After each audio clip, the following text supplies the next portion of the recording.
Committee will come to order. Events of recent days remind us that American national security cannot focus just on the Middle East or Africa or Europe. There are real and growing threats facing us in Asia as well. The erratic North Korean regime persistently marches toward more sophisticated nuclear weapons and longer-range missiles, despite past agreements it has signed and despite pressure from China and others. Meanwhile, China is also marching steadily toward making the South China Sea a private lake, fully under Chinese control. Again, regardless of the promises made or the pressure applied, it moves ahead with its own agenda. While we in the country are understandably alarmed at these developments, we've got to go beyond concern and decide how we will respond as we carry out our constitutional duties to raise and support, provide and maintain the military forces of the United States. The threats facing us in Asia cover a wide spectrum of military capability, from new modern nuclear warheads that are steadily being produced by the Chinese and determined efforts by North Korea to upgrade its nuclear arsenal, to missiles of increasing range and lethality, to hybrid war-like tactics, which we have seen in other theaters as well. To me, this means we must have a credible nuclear deterrent.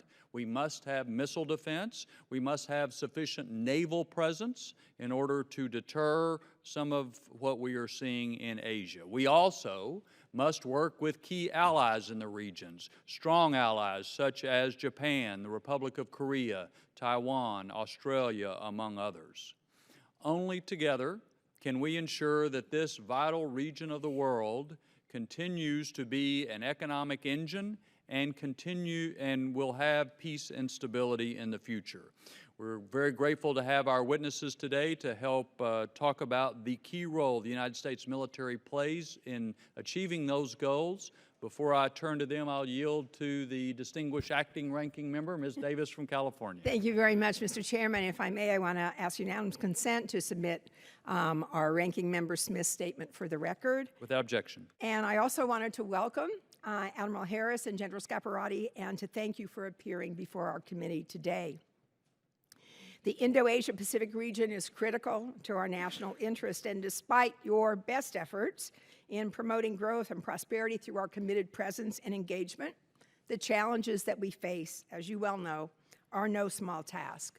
The North Korean regime resorts to brinkmanship and open provocation to further its objectives. North Korea's nuclear tests have openly defied the international call for a nuclear-free Korean peninsula, and the regime uses hybrid and asymmetric warfare to reinforce its survivability and to exert undue influence. As the chairman noted, we must work with our allies in the region to contain the North Korean regime and deter further aggression, and of course be prepared to act if necessary. Reinforcing our missile defense posture on the peninsula in coordination with South Korea is one step in the right direction.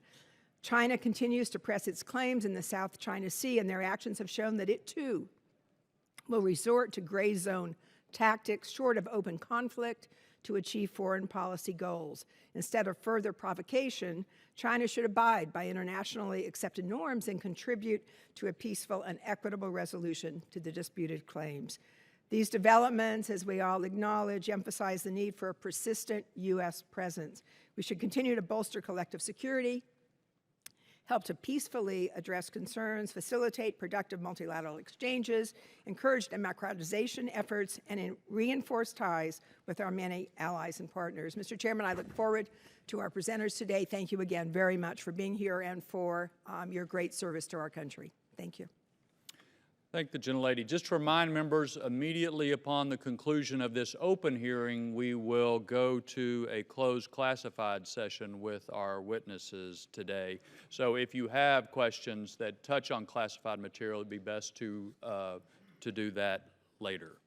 I'm very pleased to welcome our witnesses today, Admiral Harris, Commander, U.S. Pacific Command, and General Curtis Scaparotti, Commander, United Nations Command, Combined Forces Command, and U.S. Forces in Korea.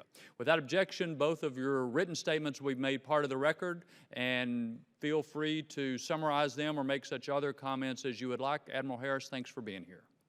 Thank you, Chairman Thornberry and Representative Davis and distinguished members. It's an honor for me to appear before this committee. I'm pleased to be here with General Scaparotti to discuss how U.S. Pacific Command is protecting America's interests across the vast Indo-Asia Pacific. Since taking command of PACOM last May, I've had the extraordinary privilege of leading the 400,000 soldiers, sailors, airmen, Marines, Coast Guardsmen, and civilians serving our nation. These dedicated men and women and their families are doing an amazing job, and I'm proud to serve alongside them. To provide you some issues of concern, I'd like to briefly highlight a few regional issues. As China continues its pattern of destabilizing militarization of the South China Sea, we resumed our freedom of navigation operations there, a waterway vital to America's prosperity, where $5.3 trillion in trade traverses each year. General Scaparotti and I remain aligned in dealing with North Korea's recent underground nuclear test, followed by its ballistic missile launch. A revanchist Russia is revitalizing its ability to execute long-range strategic patrols in the Pacific, to include the basing of its newest strategic ballistic missile submarine and last month's bomber flights around Japan. Recent terrorist attacks in Bangladesh and Indonesia underscore the fact that violent Islamic extremism is a global concern that must be crushed. We've continued to strengthen our alliances and partnerships. Japan's peace and security legislation authorizing limited collective self-defense will take effect this year. This legislation and the revised guidelines for U.S.-Japan defense cooperation will significantly increase Japan's ability to work with us. Thanks to the great leadership of General Scaparotti here, South Korea and the United States have taken a strong and unified stance to maintain peace and stability on the Korean Peninsula.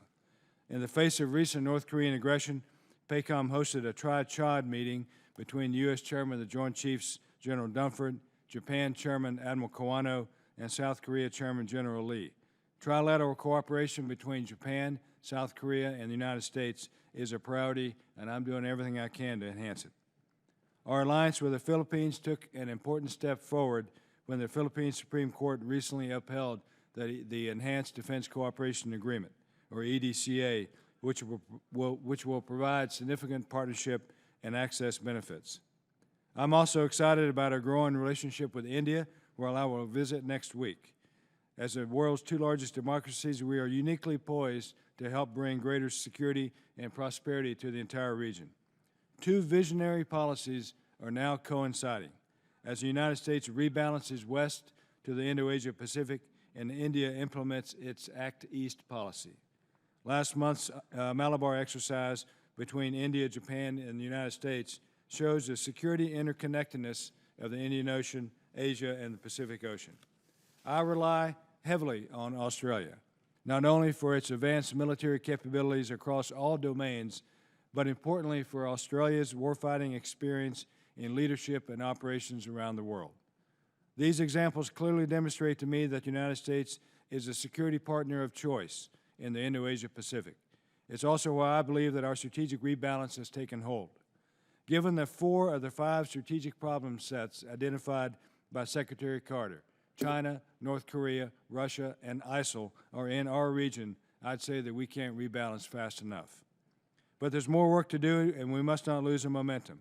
So I ask this committee to support continued investment in future capabilities. I need weapon systems of increased lethality that go faster, go further, and are more survivable. If funding uncertainties continue, the U.S. will experience reduced warfighting capabilities, so I urge the Congress to repeal sequestration. Finally, I'd like to thank this committee and the whole Congress for your enduring support to PACOM, and to the men and women in uniform, our civilian teammates, and our families. Thank you, and I look forward to your questions. Thank you, sir. General? Chairman Thornberry, Ranking Member Davis, and distinguished members of the committee, I'm honored to testify today as the Commander of United Nations Command, Combined Forces Command, and United States Forces Korea.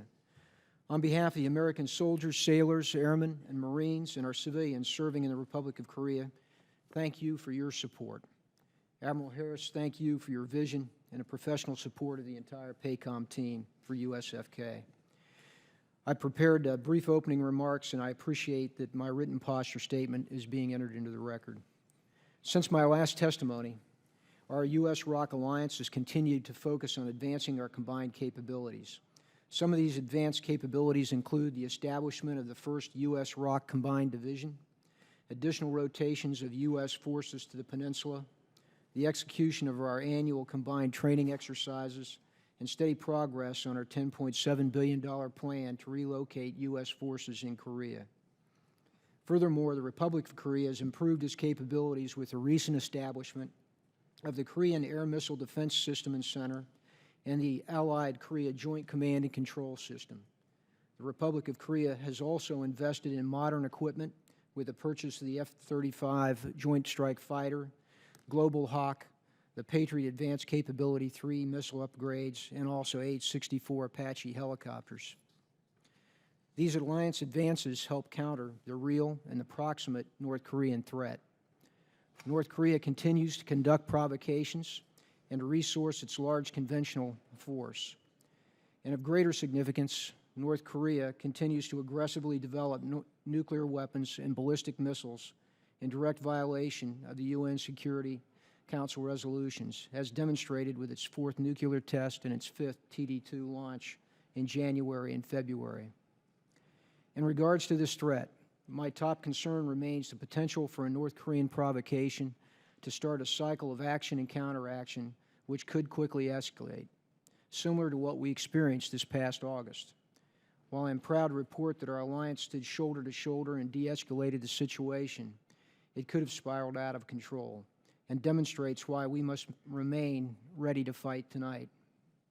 To maintain this level of readiness, we will continue to focus on sustaining, strengthening, and transforming the alliance with an emphasis on our combined readiness in 4 critical areas. First, ISR remains my top readiness challenge. CFC USFK requires additional, persistent, all-weather ISR capabilities, as well as dependable moving target indicator support to maintain situational awareness and provide adequate decision space.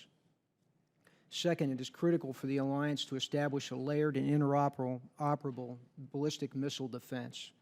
To advance this goal, in the near future, we will begin bilateral consultations regarding the feasibility of deploying the THAAD system to the Republic of Korea, which would complement the Patriot system's capabilities.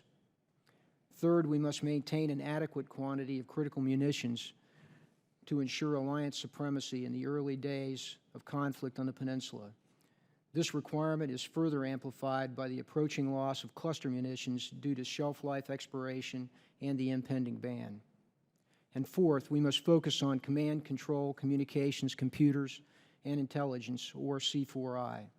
Both the United States and the Republic of Korea are investing in new tactical equipment that will comprise a reliable C4I architecture, but more is required.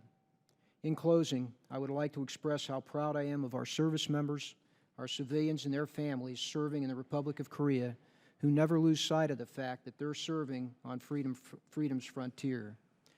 I would also like to recognize Ambassador Mark Lippert, Admiral Harris, and the U.S. and ROC senior leaders for their enduring commitment to our mission. I thank you and this committee for your support, and I look forward to your questions. Thank you, sir. Let me ask you each to address really a very basic question, and that is, do you have the military forces required to fulfill the missions you have been assigned? And Admiral Harris, you mentioned the freedom of navigation operations, which have been underway. From what one reads, they're pretty few and far between and don't seem to be making much of a difference, because we also read that the Chinese have put surface air missiles on these new islands they are constructing. So if you could address broadly in your theater, do you have the military forces to carry out the missions you're assigned? And then more specifically, the Chinese South China Sea issues, that have arisen. Yes, sir. Happy to do that. With regard to the first issue of do I have the forces necessary to conduct our missions today, I feel I do. I think we're set up well in NDAA 16, thanks to the Congress for that. And in the budget submission for FY17, it meets the concerns that I had in the past. That FY17 budget addresses those concerns. So I'm comfortable with where we are today, but today we're not at war, and I think that's an important point. There are concerns that I have, clearly. As General Scaparotti mentioned, there are concerns about munitions. My submarine numbers, and I mentioned this yesterday during my testimony, I don't have the submarines that I feel I need, but that's a function of the total number of submarines that the United States Navy has and the global demand for that platform. More persistent intelligence, surveillance, and reconnaissance aircraft and systems, ISR, is a requirement, I think, as well as cyber and getting after cyber. I've testified in the past and I've spoken in the past about the need for a long-range anti-surface missile, a missile that can outstick, if you will, Chinese missile systems in the Pacific and so on. And I'm pleased that in the FY17 budget, you know, there's funds put against development of LRASM, the long-range anti-surface missile. Secretary of Work recently spoke about the work that's been done to improve the SM-6 missile and give it an anti-surface, an anti-ship capability, which I think is dramatic, and that's exactly what I need in the Pacific. With regard to your question about China's actions, in my opinion, China's intent to militarize the South China Sea is as certain as a traffic jam in D.C. It is no doubt in my mind what their intent is.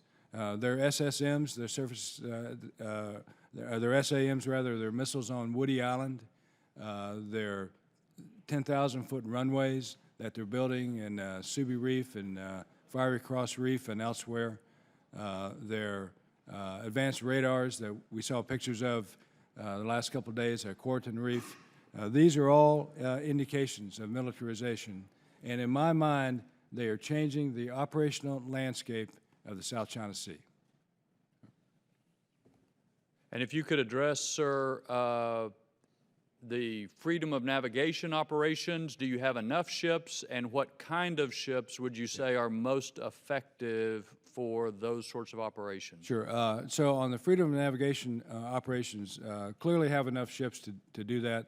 The 7th Fleet out there, home-ported principally in Japan, has the ships, the requisite ships to do freedom of navigation operations. The best kind of ship, in my opinion, to do that is a DDG-51 class, Arleigh Burke class destroyer, highly capable, the right kind of weapons, and the right kind of systems to ensure that freedom of navigation operations are conducted well and the ship is well able to defend itself should those operations go awry.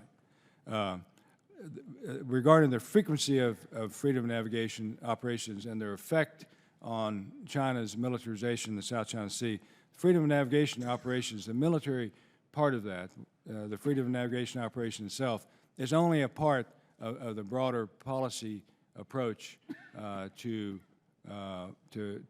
what China is doing. So I think that my part of that, the execution of the operation itself, is one piece of it, and I think we're doing that, as I said, and we'll be doing more of it, as I've spoken before in other venues. We'll be doing them more, and we'll be doing them with greater complexity in the future, and as the Secretary said, we'll fly, sail, and operate wherever international law allows. And then there's a policy piece to it and a diplomatic piece and a political piece to it, and that's for the whole government effort on moving China and their position in the South China Sea. General, do you have the forces you need to carry out the mission to which you have been assigned? Chairman, thank you for the question. I would say that, first of all, for the forces on the peninsula, I enjoy being financed or budgeted at the very top of the priority list. So the forces are getting the funding to do the exercises, the training, and assets they need on the peninsula to be ready to fight tonight. And I appreciate the support of this committee in ensuring that we do have that resourcing.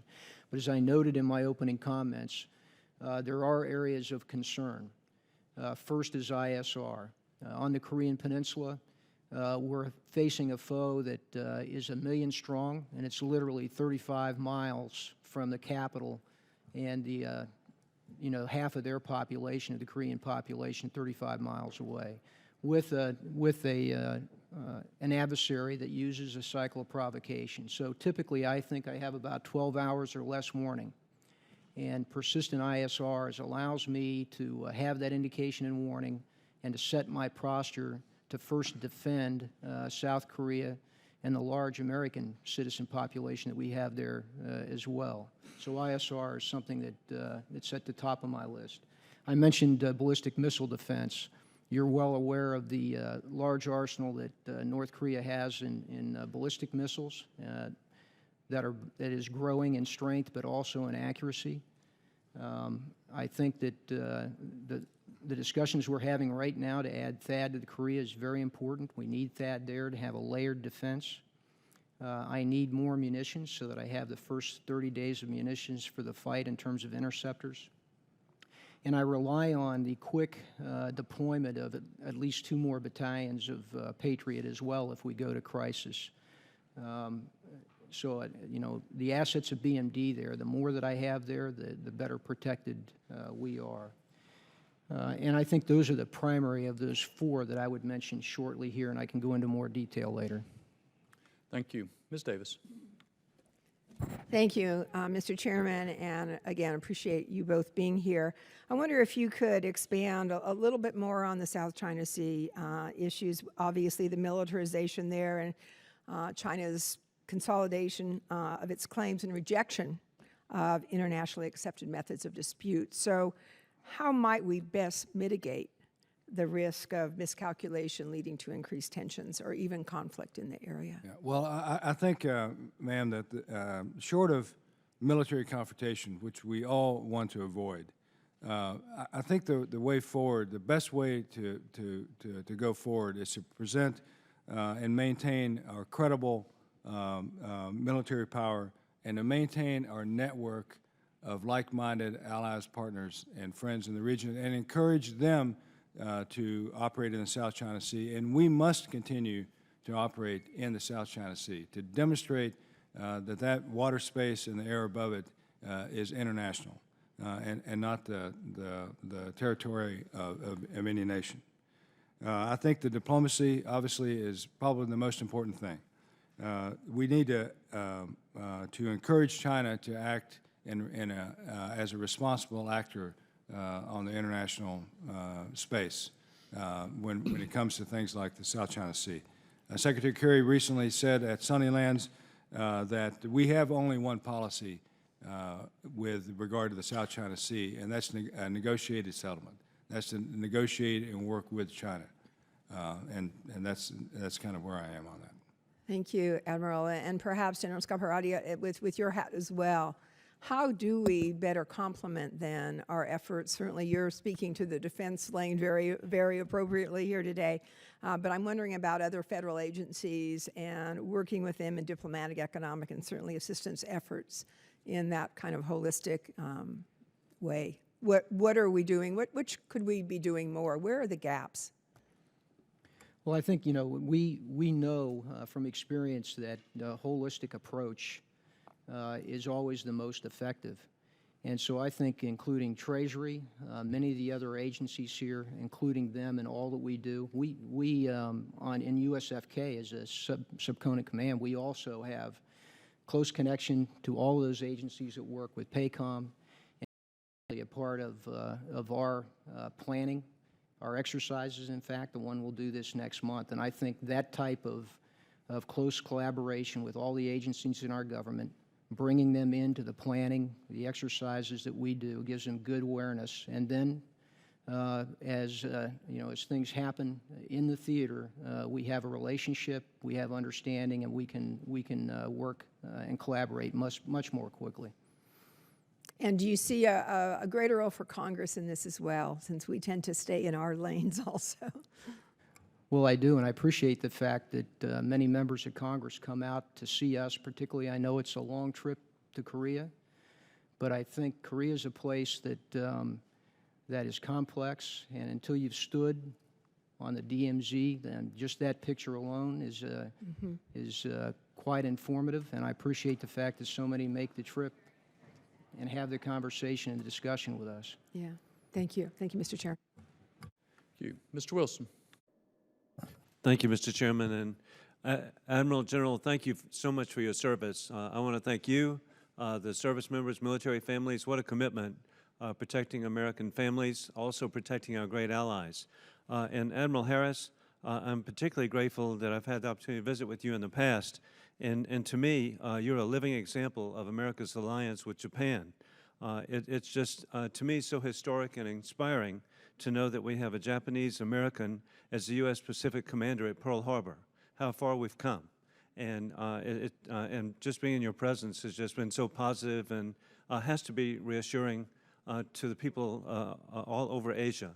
Also, I'm very grateful that my family's had an association with Asia. My dad served in the Flying Tigers during World War II, and I grew up hearing from him a great affection for the people of China and the people of India.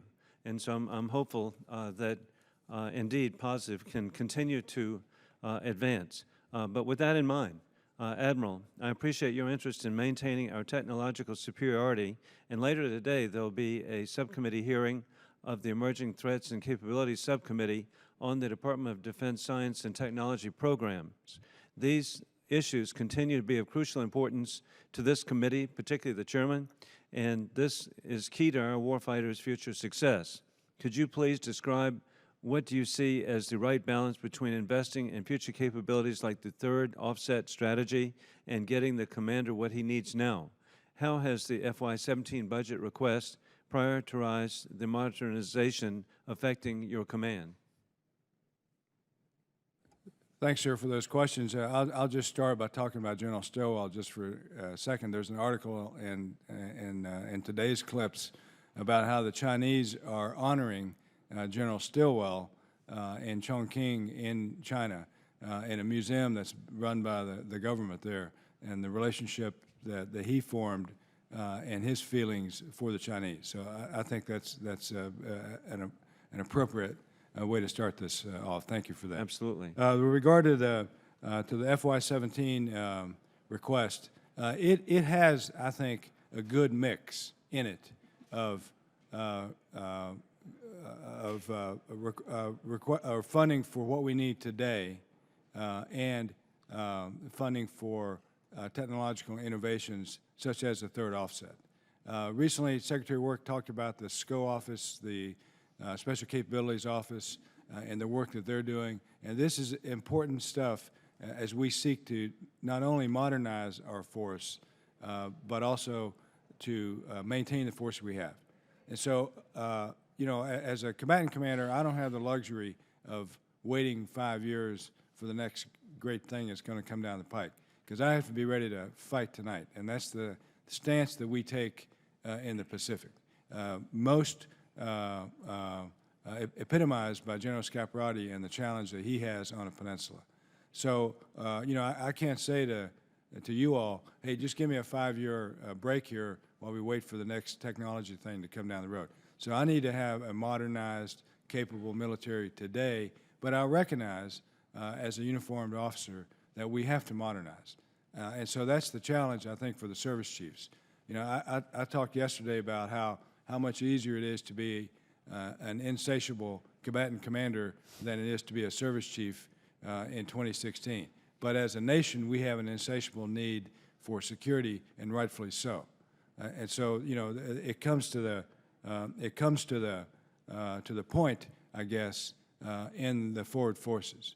So I'm pleased with how my input to the Secretary was upheld in the FY17 budget, and I'm pleased that budget not only ensures that I have a modern, capable force to fight today, but that the needs that I've identified, the shortfalls that we talked about in the last question, are being addressed.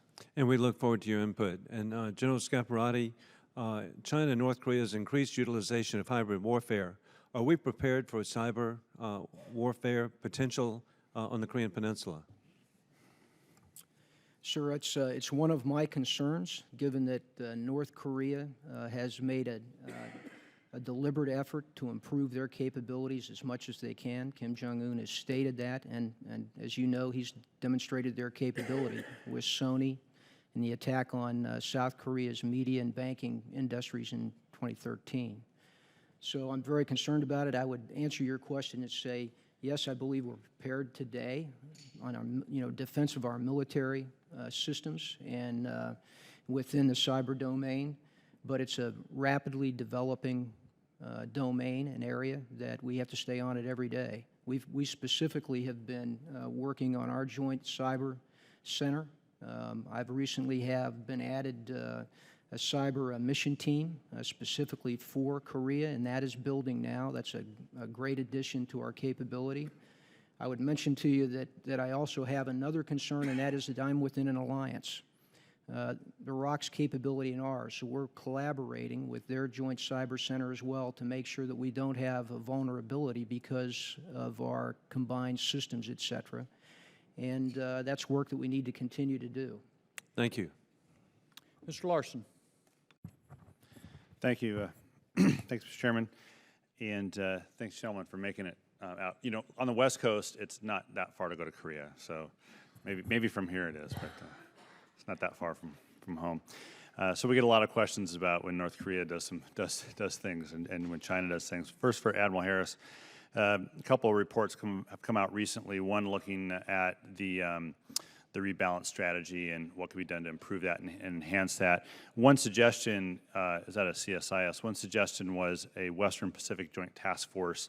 I was wondering what your opinions about that are, and in the answer, if you could relate that to building partnership capabilities and whether or not, much like we do with NATO, there's a NATO commitment of a 2% GDP, but we can do that in a formal structure if there's a value of an informal commitments from our friends and allies in the region to invest in their capabilities to support regional objectives.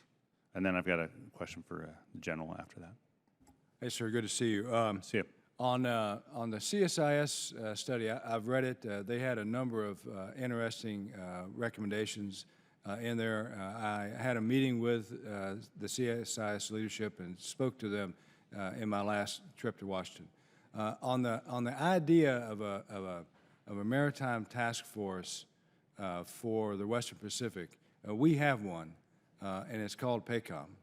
And if there's some smaller entity of that, we have that also, and it's called the 7th Fleet. So I'm very comfortable with the command and control structure and the forces as they are arrayed under PACOM. So there's a commander of the U.S. Pacific Fleet, which is a JTF certified large combatant level staff headed up by a 4-star that can carry out any operation that I need. The same with U.S. Army Pacific, General Brooks, 4-star Army General, huge land forces under his command that can do that if necessary. And then in the far Pacific, in the Far East, there's the U.S. 7th Fleet and all of its capability. There's a 3rd Marine Expeditionary Force and all of its capability. So I think that we have in existence today the thing that CSIS recommended by another name.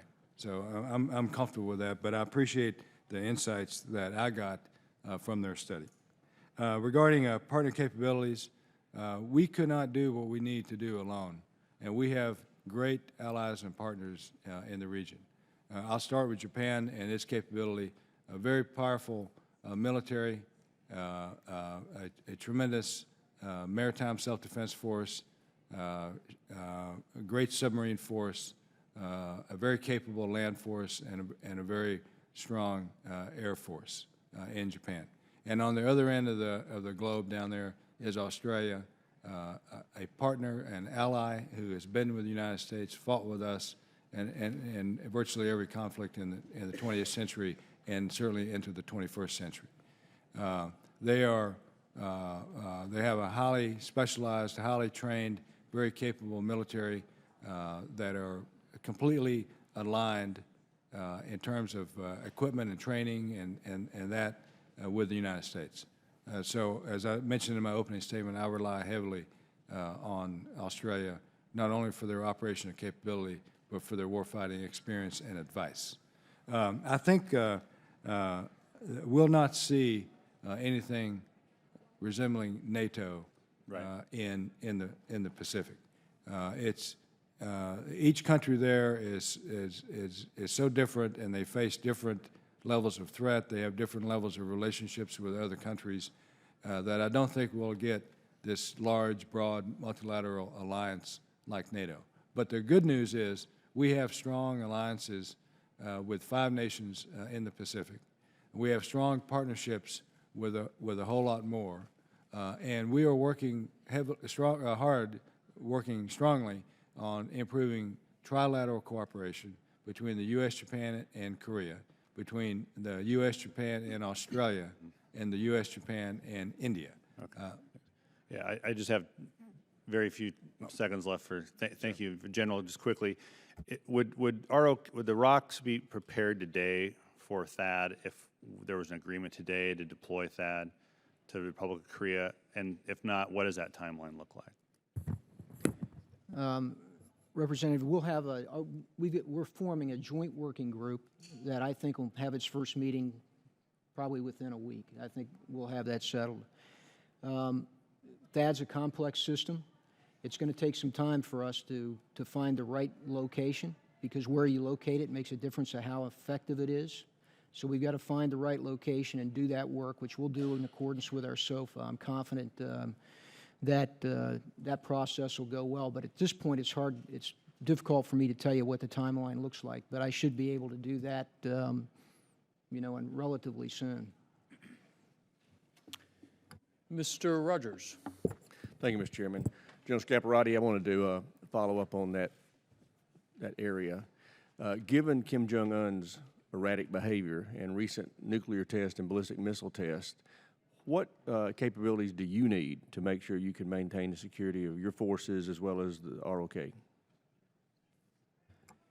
As I said, the most important to me is ISR, because it allows me to be in the proper posture, to be able to get ahead of whatever it is he intends to do. And on the Korean Peninsula, I've got a very large conventional force in very close proximity to Seoul. That's one problem set.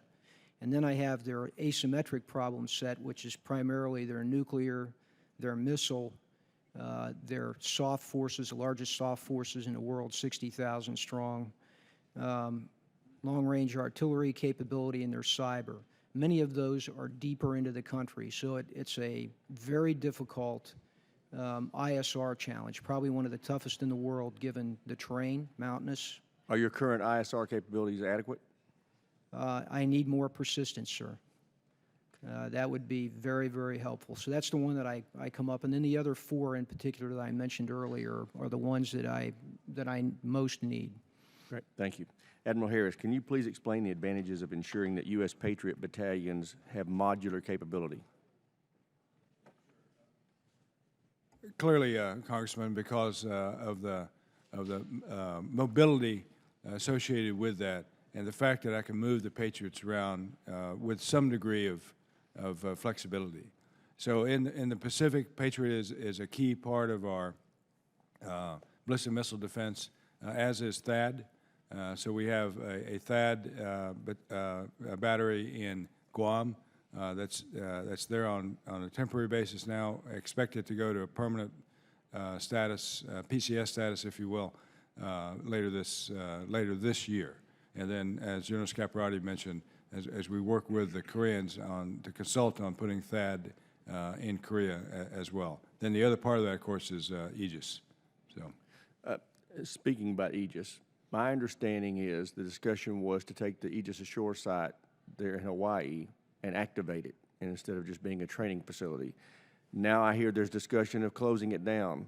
What's going on with it? Well, so I talked about my desire to keep it as a permanent facility because it's demonstrated a great capability. Now, it was built as a training facility and testing facility for the Aegis Ashore sites in Europe.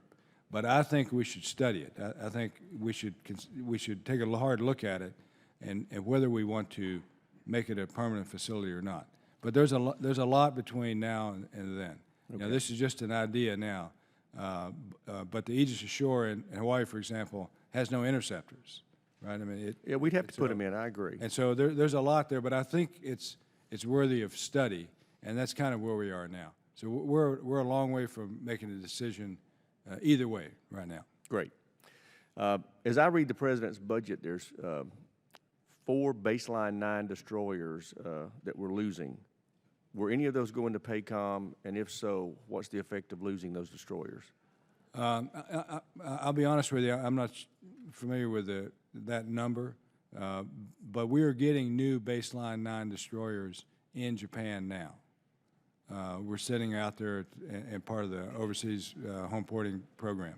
So in the Pacific, I'm comfortable with where we are with regard to that capability. And that is a tremendous capability. I mean, that ties together right. the E2D and the Aegis system for this thing we call cooperative engagement. Right. So I'm pleased with that. What's the benefit of having an Aegis Ashore site in Japan for the U.S. and for Japan? So I don't know that there's a benefit to it. You know, we have Japan has Patriot batteries, and that's they're very capable. We have the TPY-2 radar systems at Shiriki and Kasumigaseki, and those are helpful. I think there's a study in place to look at whether an Aegis Ashore site has utility in Japan, but it's premature for me to make that statement now. Yeah, my understanding was it would free up our Aegis ships in the Asian Pacific. Is that not? That could be. I mean, certainly. Okay. Certainly. Thank you. Thank you, Mr. Chairman. Ms. Bardallo. Thank you, Mr. Chairman. I would like to remind my colleagues that my home is next door to North Korea when we talk about distances. So, Admiral in General, thank you for your testimony and for your service and leadership. Mr. Whitman and I were just out in your region a day ago and appreciated the opportunity to get updates on the progress we're making in realigning forces and trying to posture our force to respond to the environment in the region. One of the things that people become aware of when traveling in the region is the tyranny of distance. This is never more evident than when it comes to making sure we maintain a forward and deployed fleet.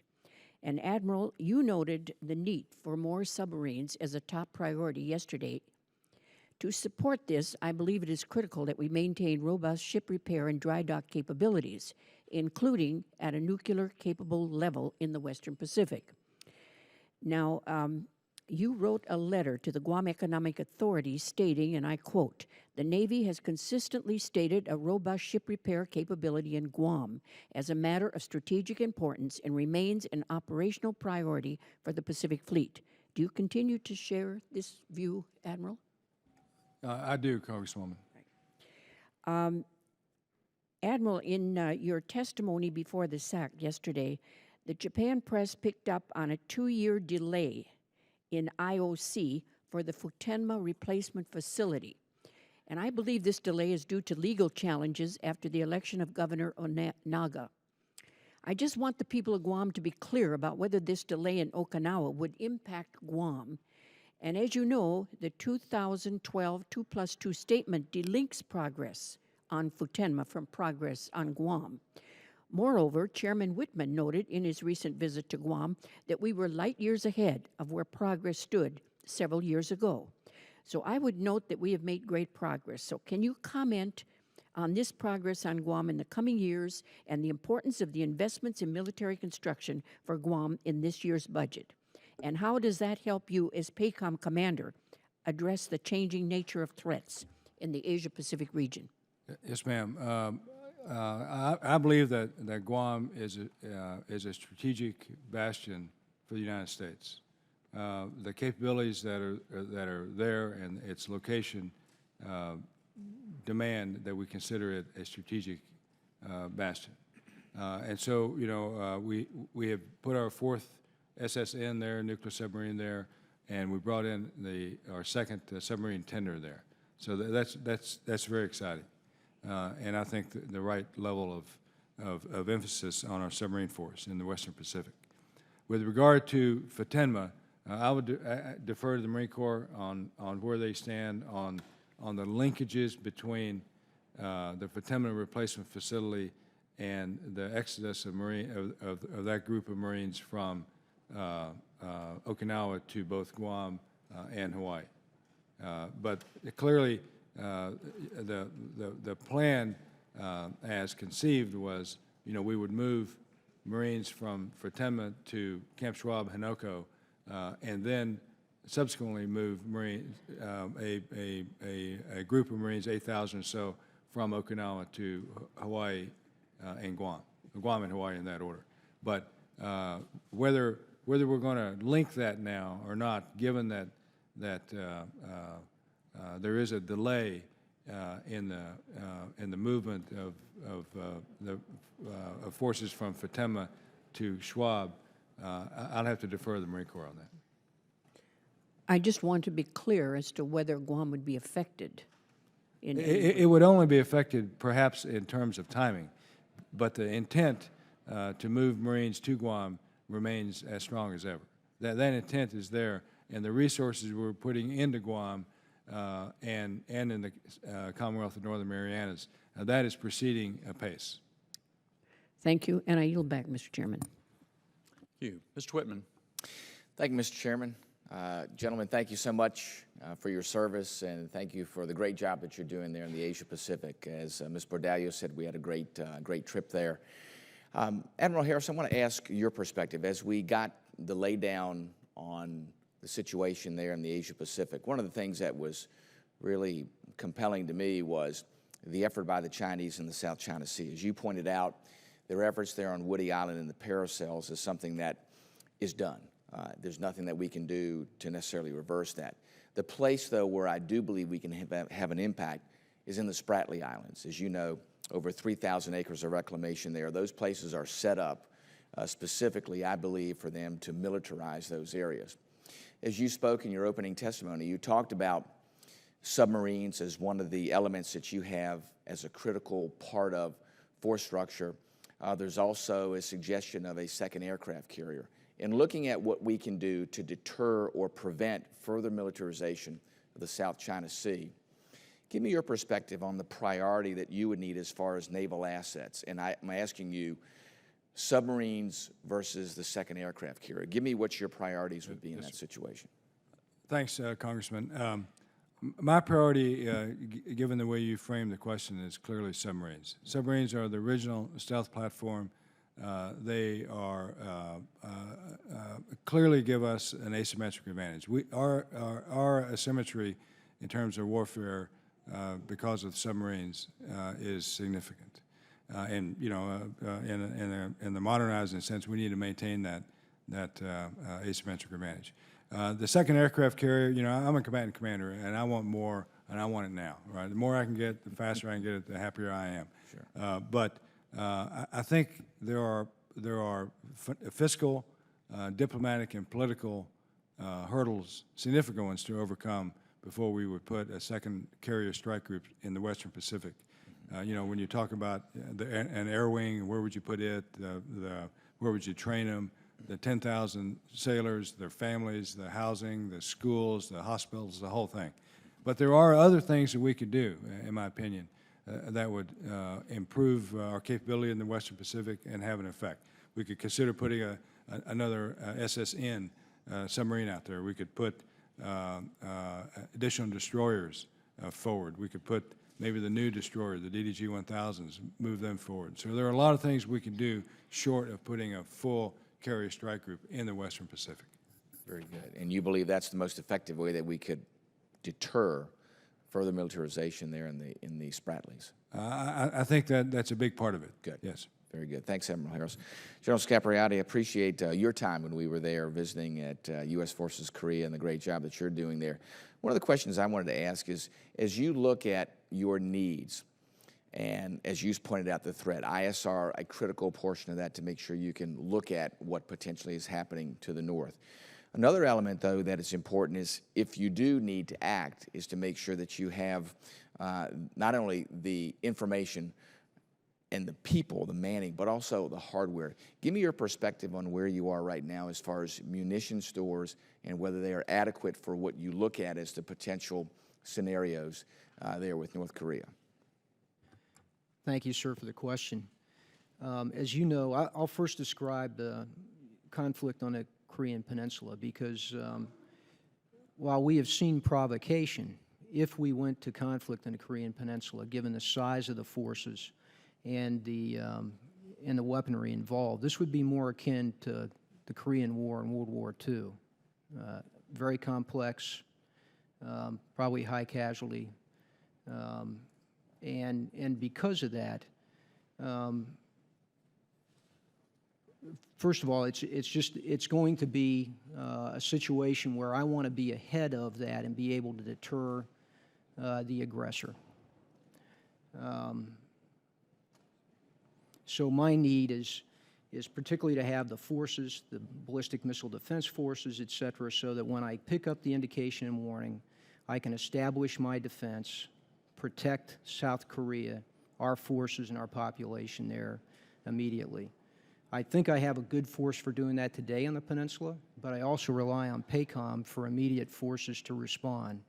For example, the Air Forces stationed in Japan and throughout the PACOM theater, ISR to be responsive, the Marine Force and MEF to be responsive. And we keep a package, we being PACOM commander, his force, his subordinate commands, and myself, that we know the readiness of those forces on any given day and any given hour that I need immediately. And we track those. And that's very important to my ability to respond and then defend Korea.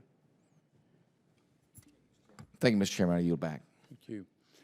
General, I've had a request from the recording people. If you'd make sure the microphone is right in front of your face, then it seems to work better. Thank you, sir. Mr. Courtney. Thank you, Mr. Chairman, and thank you to both witnesses for your leadership and your testimony this morning. Admiral, on page 5 of your testimony, you pretty much laid out what is sort of the guidepost for the sovereignty claims issues, which we've discussed this morning with the island building. And basically it said we encourage all countries to uphold international laws reflected in the Law of the Sea Convention.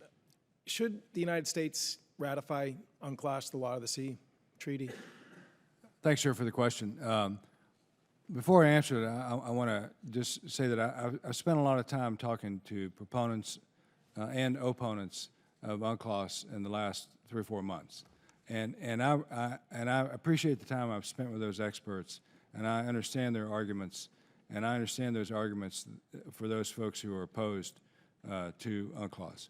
But I'm a proponent of it, and I think in the 21st century, our moral standing is affected by the fact that we're not signatory to UNCLOS. I think there are some economic disadvantages as well.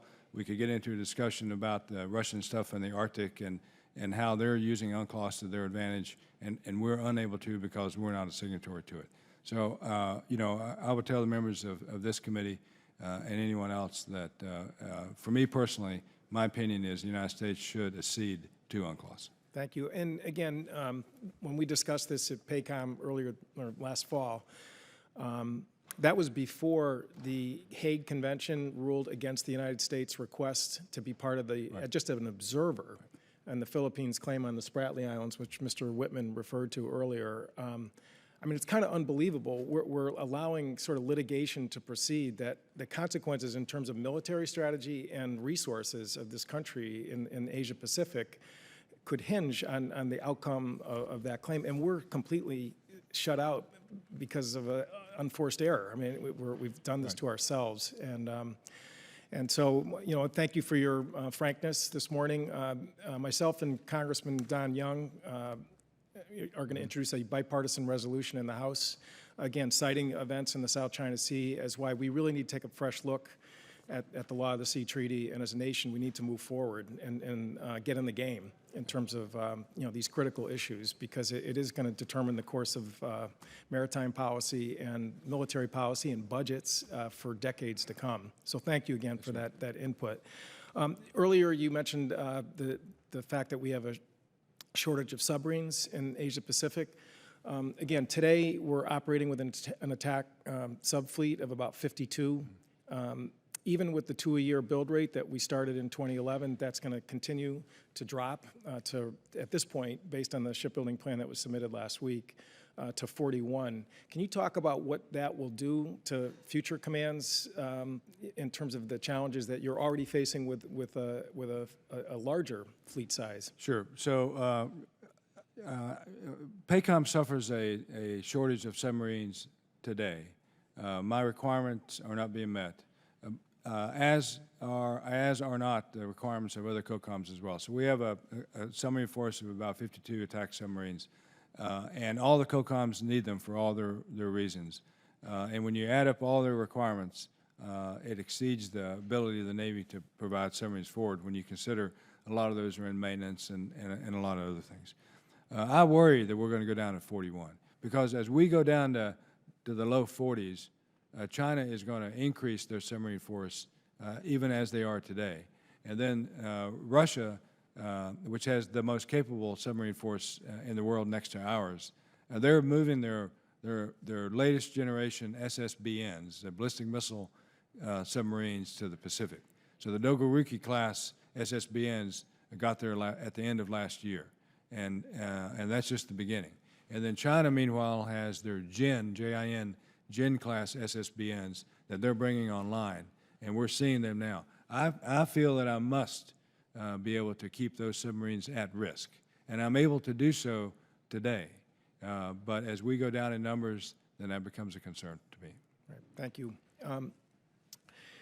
And we have actually an opportunity on Sea Power to look at the next block contract, because frankly there's a dip in that, and we should do everything we can to avoid that, because that will at least bring the number up somewhat and mitigate you know, what you just described.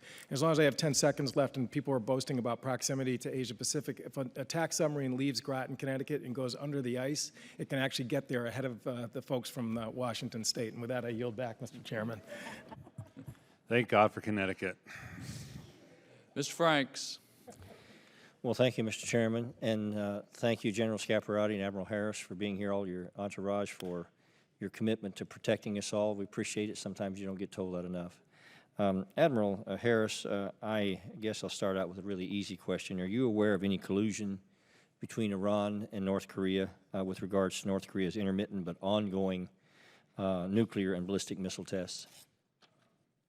Sir, I'm not aware of collusion directly, but we know that there's a relationship between North Korea and Iran, but I'm not privy to the details of their nuclear collusion, if you will. General Scaparotti, that's your perspective as well? That's mine as well. Yes, sir.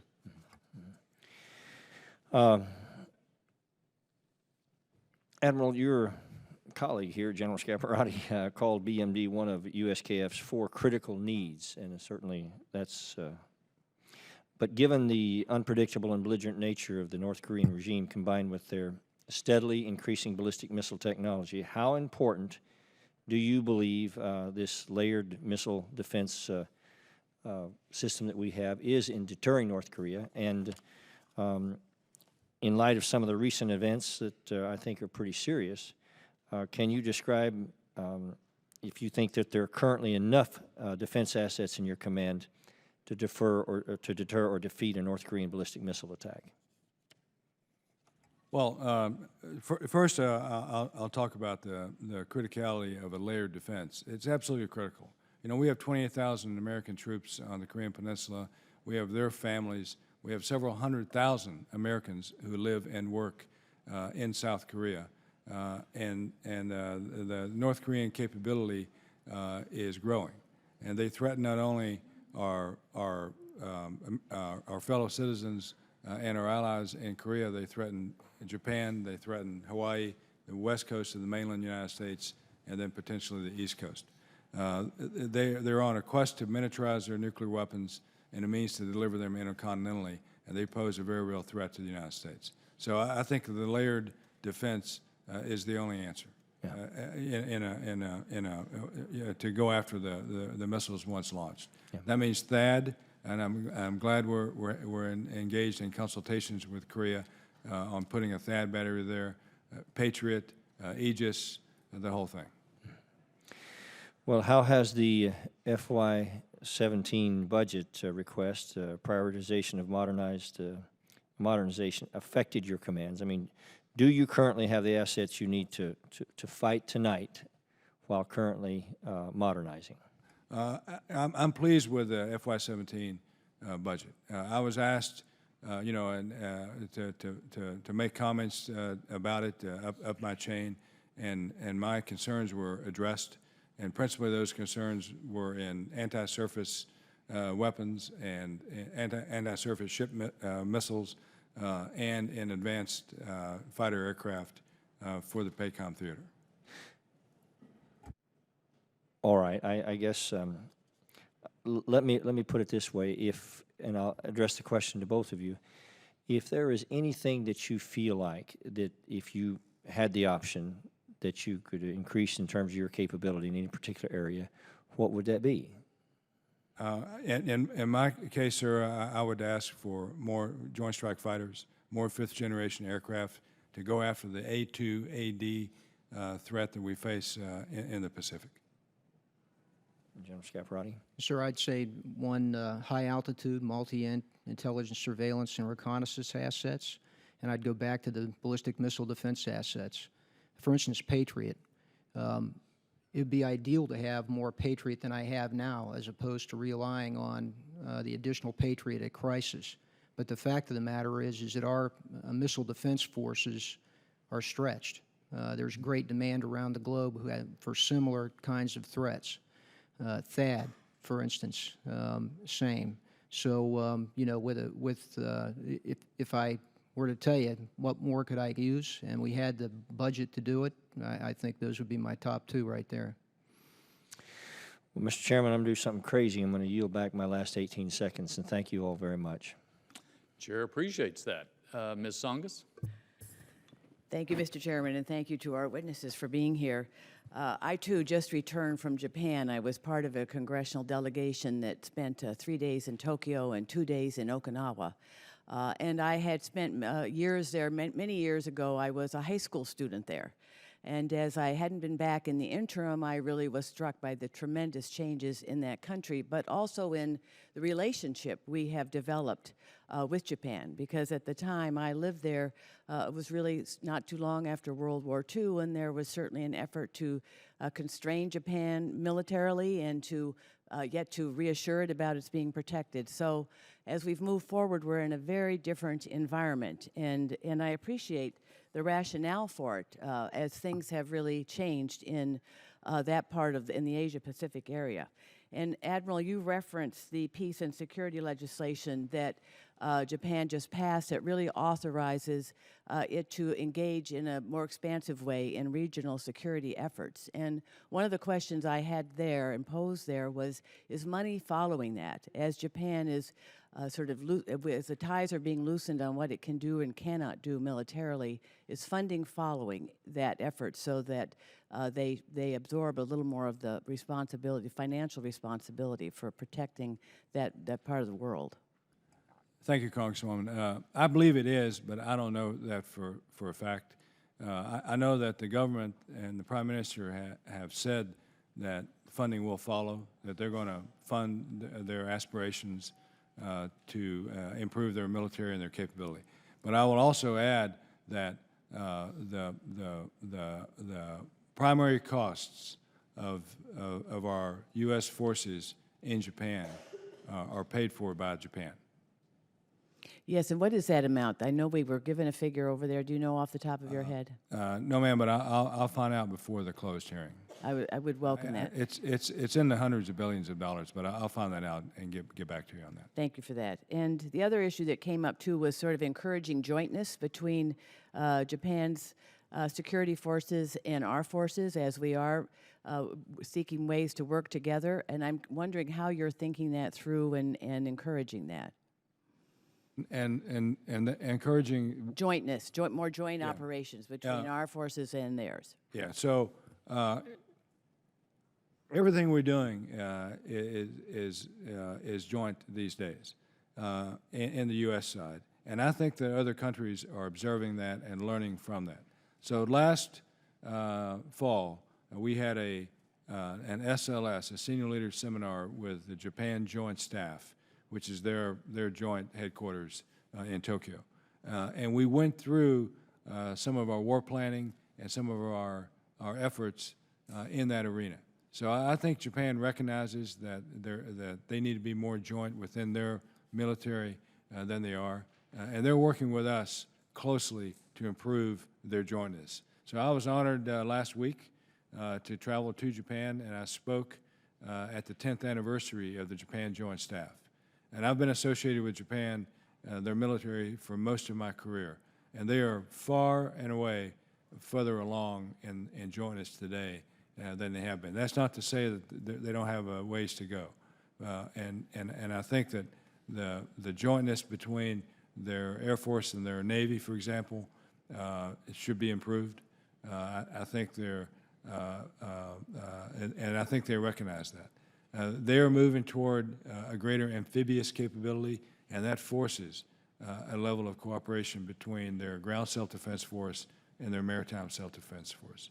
So I'm very optimistic about where Japan is going in terms of jointness and their ability to work with us in a joint manner across our services. And that's what I felt was really what I was getting at. Is they're working with us as much as they are with them, within the different branches of their services. That's right. Thank you. I too will yield back the balance of my time. And we're on a roll here. Mr. Bridenstine. Thank you, Mr. Chairman, and thank you both for being here. It's an honor to have you before our committee. Certainly, I've spent plenty of time in the Pacific as a Navy pilot myself, now serving in the Oklahoma Air National Guard. General Scaparotti, I wanted to ask you, or actually share with you, one of my big concerns I've heard from one of my constituents. I want to make you aware of a recent Army regulation change regarding dining facility use for rotationally deployed forces under your command.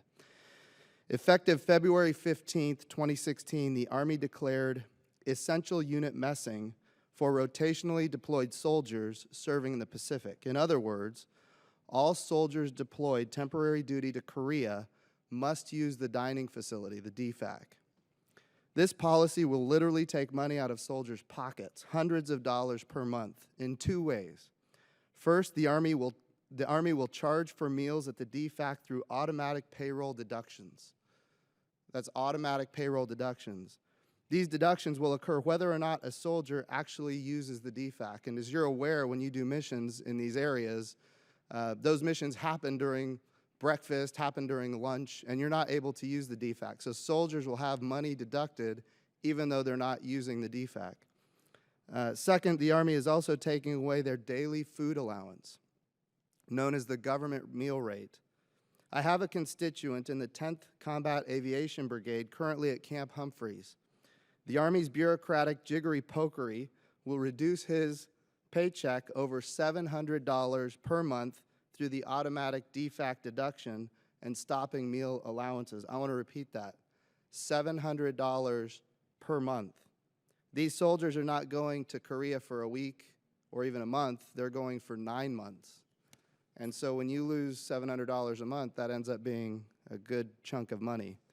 In contrast, a soldier at Camp Humphreys under the permanent change of station orders is apparently exempt from the automatic meal deduction. Aviation units, such as the 10th Cab, don't plan training or missions around the whims of the DFAC, as I've already talked about. That's why the food allowance exists in the first place. That's why it was there. And I would like to show you some pictures here of what's going on at the DFAC in Korea. There's a couple of pictures. Can we just slide through a few more? So these soldiers they're having their money automatically withheld, and then they're being forced to wait in an hour line in order to go through the DFAC. Some of them can't go through the DFAC at all because of missions. When they do go, they're waiting an hour, and that's 3 times a day. That's 3 hours a day where they're being delayed. And this is, again, this happens 3 times a day. I just want to get a commitment from you, General, that you'll do something for our soldiers who are flying, in many cases, high risk. And these are steady state missions. This isn't like a surprise. This isn't something that just came up. These are steady state missions at the DMZ. And number one, I want to make sure they get their meals. I want to make sure that they're not waiting in line for 3 hours, 3 times a day. And I want to make sure they're not having their money taken away. Can you commit to me that you'll look into this? Absolutely. And I'll Okay. come back to you personally on it. We've got not only the cab that you mentioned, but we have other rotational units, obviously, as a part of our readiness Okay. that rotate regularly on 9-month rotations. They're probably affected as well. Okay. And Mr. Chairman, before I yield back, I just want to note that I want to introduce legislation to make sure that this is taken care of. Thank you.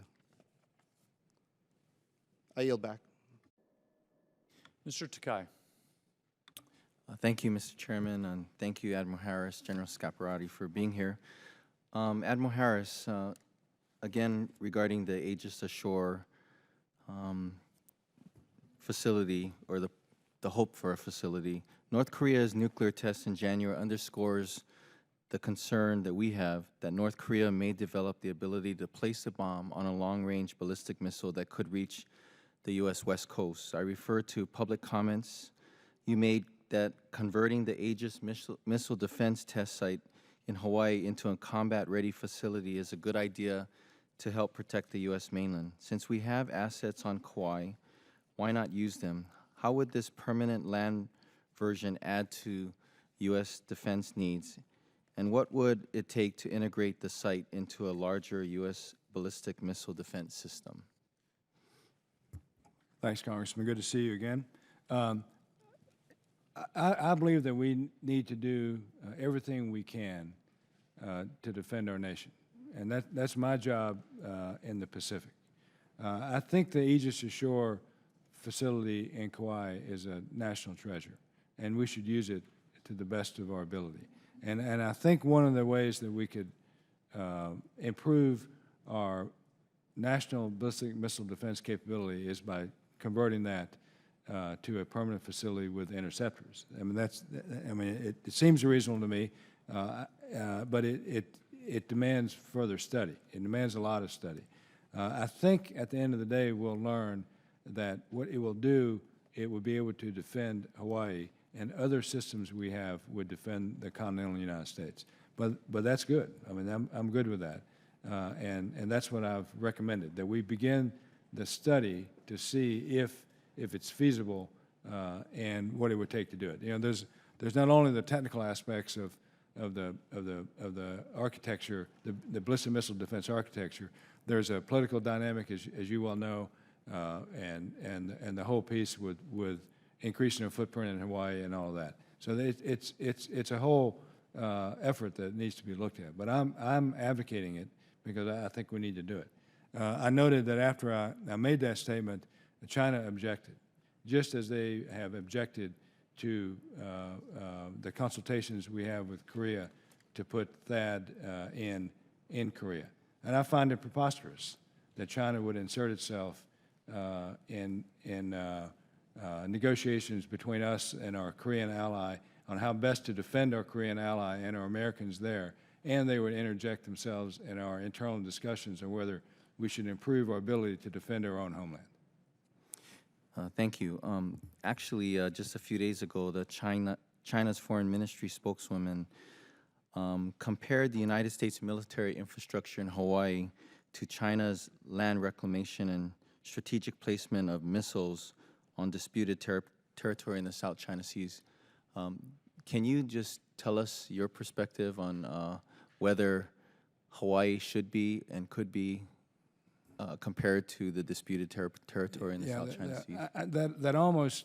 That statement that the Chinese spokesman made almost doesn't bear comment. I mean, it's ridiculous, and to me, it's indicative of the spokesperson's tone deafness. I agree.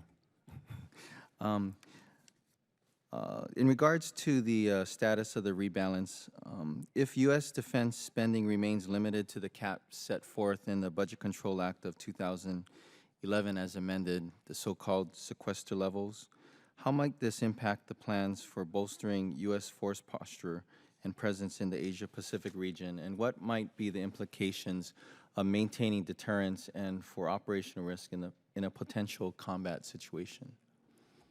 As I've testified before, and certainly at my confirmation hearing, that I think that if we were returned to sequester levels for the duration of the law out to the early 2020s, it will harm our ability dramatically, our ability to defend our nation.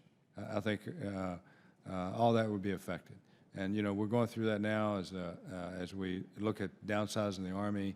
And should we do that? Where should those forces come from that would be part of the downsizing and everything? So I've testified before that I think that the continued sequester would hurt us significantly in our military readiness, and I stand by that. Thank you, Mr. Chairman. Thank you, Mr. Byrne. Thank you, Mr. Chairman. Gentlemen, thank you for being here today. Admiral Harris, let me ask you some questions about the Littoral Combat Ship Program. You've stated that the Littoral Combat Ship was a vital capability for you to engage through the PACOM area of operation. You've noted the LCS was needed to do missions not suited for DDGs, destroyers. How beneficial is having such a capability in your AOR to patrol waters not easily navigated by larger platforms? Well, thanks for the question, sir. I mean, just by definition, I mean, if the littoral combat ship is designed to operate in shallower waters than our destroyers and cruisers, I think in where we are now in Phase 0, the LCS is a terrific platform to work with our allies and partners in the region.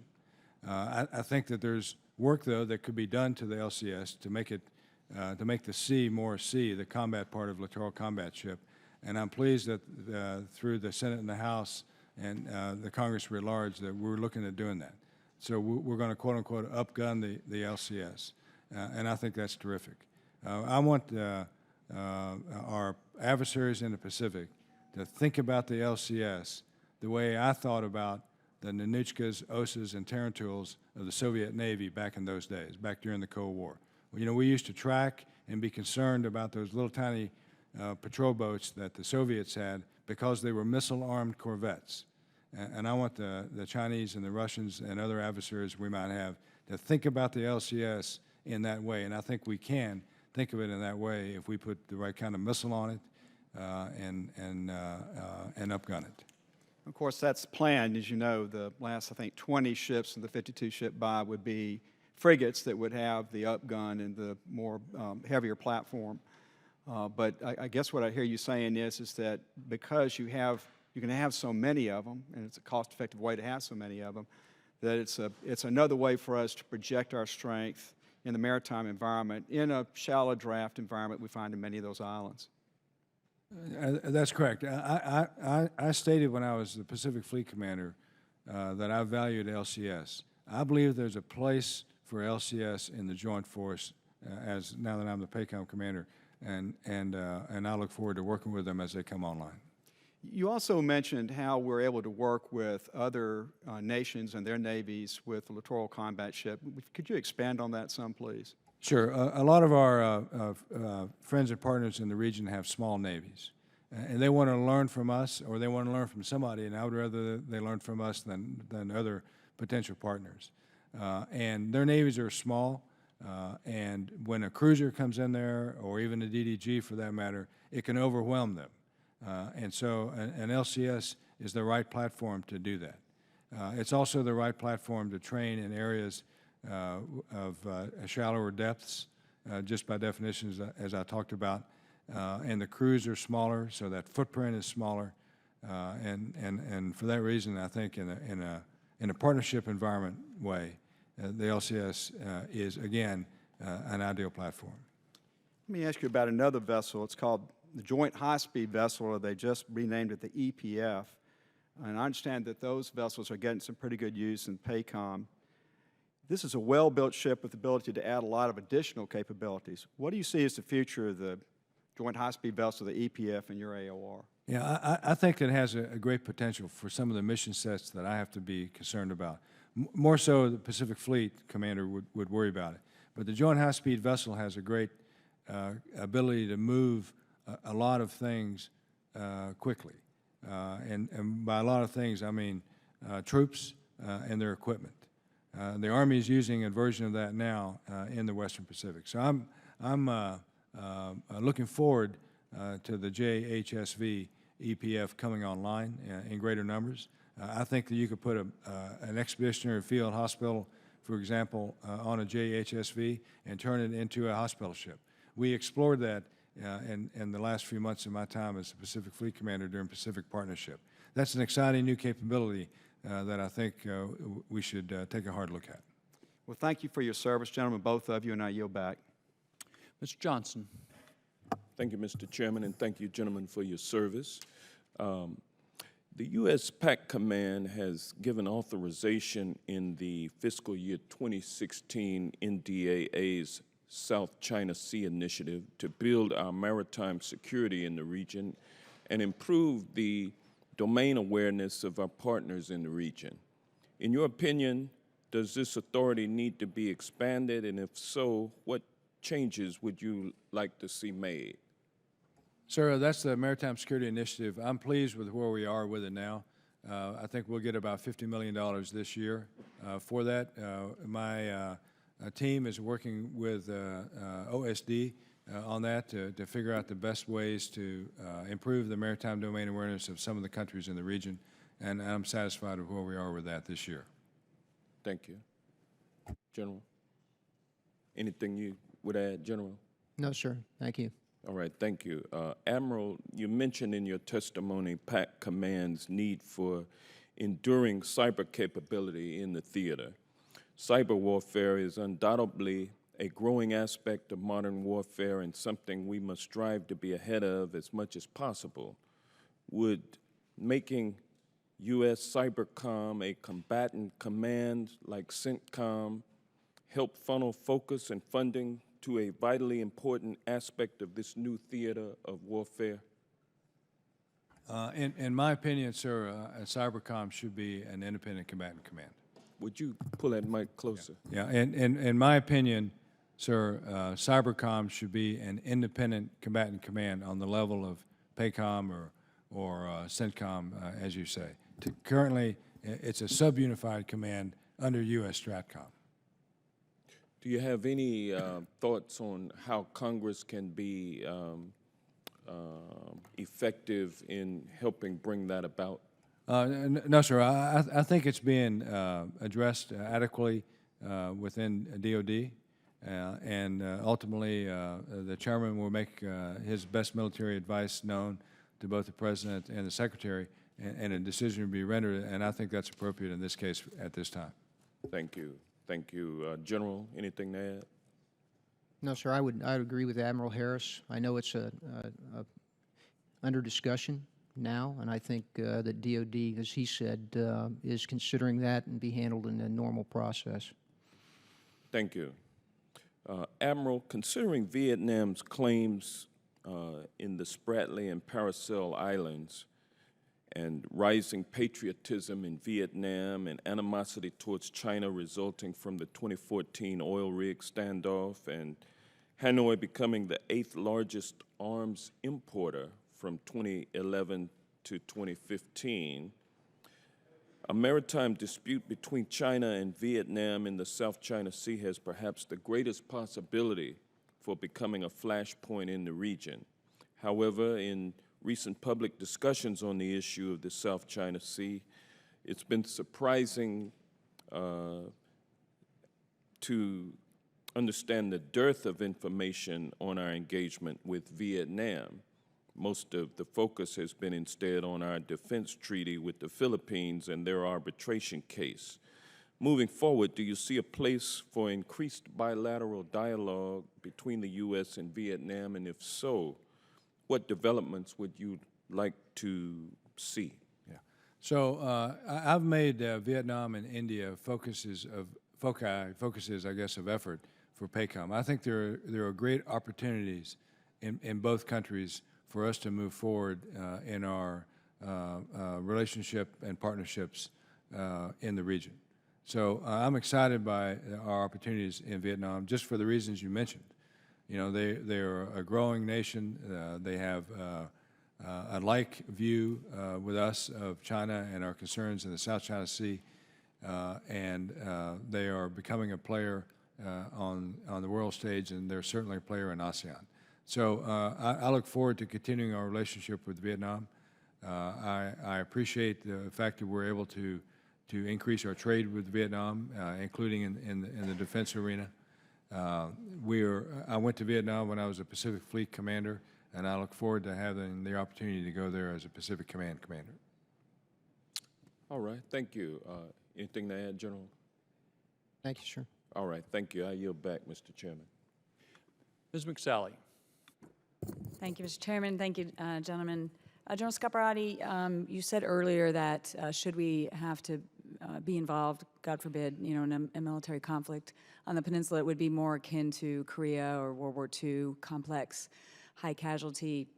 Are you concerned at all? We've heard, you know, the service chiefs come before us in the last year, sequestration, the impact, and us being in 15 years of a counterinsurgency mindset has had a real impact on the readiness of units. I mean, the squadron I commanded was, you know, ready to head over there on 24 hours notice, but a lot of the readiness has really been degraded across the joint force that are on the TIPFID, ready to go for supporting that kind of contingency. Are you concerned at all about the real readiness levels of being able to respond quickly?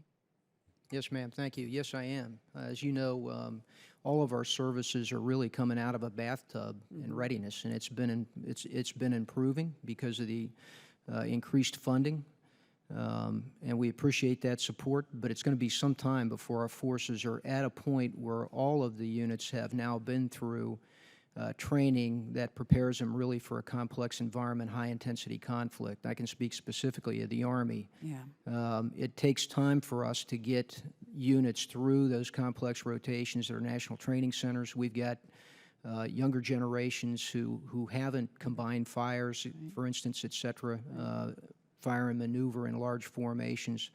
Those are things in an individual small unit and then larger unit training that's complex. So I am concerned about it. I know that all the services are focused on this, and we on the peninsula are as well. So when we do our exercises and we bring units in, that's the kind of training at each level that we're focused on. Great. I'd be interested in following up a little bit more in the classified session as well, as far as the risks we're at right now. I think I also heard you say in the shortage of munitions that you mentioned that the potential cluster munition ban and the impact that that would have on your ability to do your job. I just want to make sure I understood that. Neither the U.S. nor South Korea are signatories to the cluster munition ban. So can you just clarify what you meant? And if we were to become a signatory and those would be banned, what impact would that have on your mission? That's correct. Neither are signatories. However, we have a policy, the U.S. has a policy, that in January of 19, we would essentially comply with the Oslo Treaty through policy. So what impact would that have? The impact for me would be significant because the majority of my munitions are cluster munitions that are affected by that policy. And of course, then what I'm concerned about, and the reason I'm bringing it up now, is we need to begin to replace those munitions so that I have the proper stockage for the first 30 days on site. Cluster munitions in and of themselves provide an effect that in this fight is very important and is very difficult to replicate with unitary rounds. So we need to get to a cluster munition. We need to keep this cluster munition until such time that we are able to produce a replacement that meets less than 1% dud rate, and we can produce it in numbers to meet my need. But just to clarify, it would be best for the military mission that you have for that ban to not go into effect. That's correct. That's what I mean. But we need to keep what we have and be able to use it until we can replace it properly. Thank you. Admiral Harris, just I'm going to talk a little bit about the ISIS threat and how you're seeing that in the whole theater. I mean, I'm on Homeland Security as well, looking at the foreign fighter flow. We know there's at least a couple thousand, coming from your theater, China, Indonesia, some from Australia that we're aware of. Also about a half a dozen, affiliates that have allegiance to ISIS. So and obviously the Jakarta bombing that ISIS claimed in January. Can you just talk about the trends you're seeing, and is there any concern with us or our allies in the direction this is going? Yes, ma'am. It's a significant concern of mine, the numbers of fighters that are leaving PACOM countries and going to the fight. Yeah. Of greater concern are those, however, that are returning. Coming back. Because not only are they even more radicalized, now they're militarized and weaponized, and so that's a concern. I'm concerned about some of the trends I'm seeing in the region. In one of the countries recently, there was a Pew survey where over 50% of the respondents said it was okay to execute a Muslim who converted to some other religion. 30% of the respondents in that country said it was okay to use violence in the name of Islam. And that sounds like something coming right out of the pages of the ISIS handbook. So I worry about that quite a bit. I've made the comment in the past that there are more Muslims in the PACOM region than in Central Command. Exactly. And so the Islamic extremism is an area of concern, as I mentioned in my opening statement, and we look at that very closely. Unfortunately, Special Operations Command Pacific, SOCPAC, is there, and Admiral Kilrain is charged with monitoring that and having an effect on that. Great, thanks. My time's expired. Thanks. Mr. Langevin. Thank you, Mr. Chairman. Admiral Harris and General Scaparotti, thank you very much for your testimony today and your service to our nation. For years now, we have underinvested in our EW capabilities. Our adversaries have actually invested heavily in those areas. Now, some of this you may not be able to go into an open session, but to the degree that you can, where are we held risk because of that underinvestment as we're shifting to the Asia-Pacific region, and how, per se, overmatched are we, and what areas do we further need to invest, and where are our adversaries' capabilities strongest? What keeps you awake at night should conflict ever break out, and we need to confront this? Thanks, sir.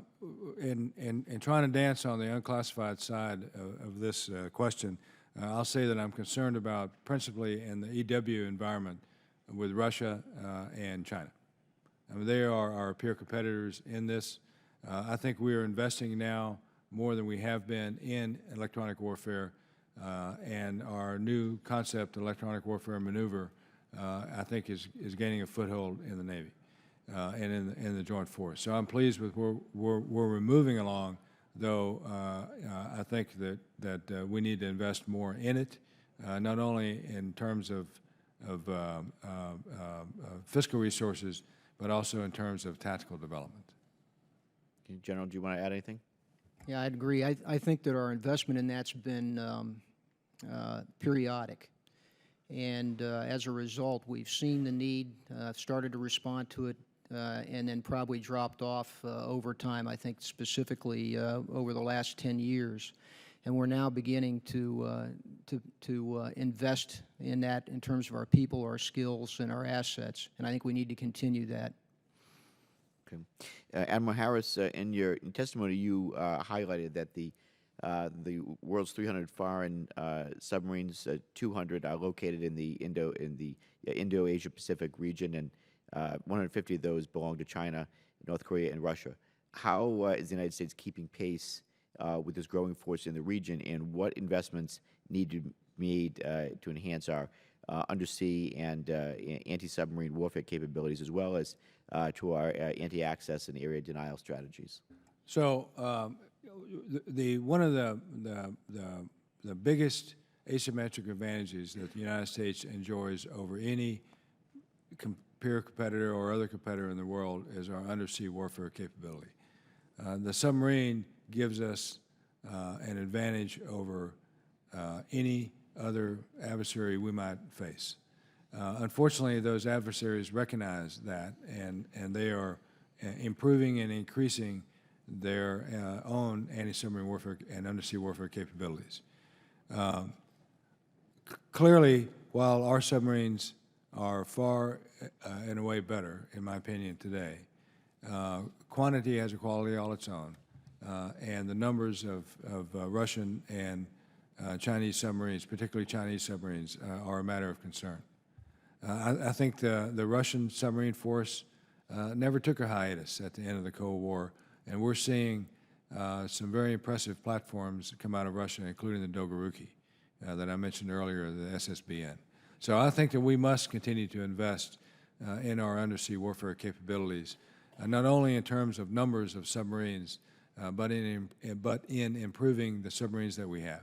I think the Virginia payload module, for example, is fantastic. We can't get enough of them, and the capabilities that it brings to the fight. Very good. Thank you. I'd like to shift, if I could, to cyber. And I have a very good understanding of our cyber capabilities. But again, as we're shifting to the Asia Pacific, and we're going to be partnering more closely with our allies in the region, where is your level of confidence in their cyber capabilities? Should we need to partner with them, and should conflict break out? I know the challenges that we've faced in securing our own systems, but to the degree that we're going to be dependent on our allies in the region and their cyber capabilities, which may be not as robust as what ours are. Thanks, sir. I'll defer to General Scaparotti for the specifics of your question with regard to Korea. He has some ideas on that, but in general, I'm concerned about it. You know, as we work on this with our allies, friends, and partners, you know, we're the strongest, only the weakest link in the chain, and cyber could be that weak link. And so their vulnerability to intrusion and exploitation is a matter of concern to me. Sir, I'd echo Admiral Harris's point with respect to Korea as well. We have a good working relationship in terms of our two joint cyber centers and our cyber domain work overall, but it's initial, it's new, and it's developing, and it needs to develop rapidly because we have a threat. North Korea is active every day. And so my concern is that we act with enough focus and we act fast enough and with enough assets. The second thing I would say, when you're into that domain, each country has their own concerns about protection of information and capabilities, and so it's an area that's very difficult to work in the collaborative way that you need to at times as well. And that's something we've got and other nations have to work their way through in order to really close the gaps that we've got to close in our systems. Thank you. Thank you, Mr. Chairman. Thank you. Ms. Gabbard. Thank you, Mr. Chairman. Gentlemen, welcome. Aloha. I'm not going to harp on this, but I will mention it quickly. I know it's been talked earlier about the Aegis Ashore on Kauai and just the paramount importance of protecting Hawaii and the United States from North Korea's threat. But Admiral Harris, I'd like to talk to you a little bit about India. I know you have a trip very soon to go and visit India. Two things. There is a potential sale of 8 F-16s to Pakistan that I and other members of Congress have expressed very serious concerns about, given the fact that Pakistan has long harbored and given safe haven to various terrorist groups that continue to launch destabilizing attacks within India as well as Afghanistan. The recent release of Hafiz Saeed, one of the masterminds of the 2008 Mumbai terrorist attack, where 6 U.S. citizens were killed even at the protests of the United States.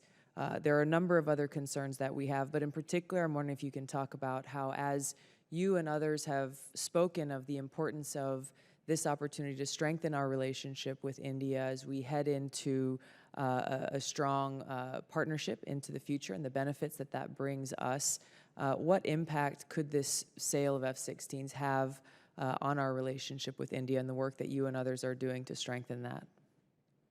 That's a great question, and timely too, ma'am, because I go to India on Monday to keynote the Raisina Dialogue event in New Delhi.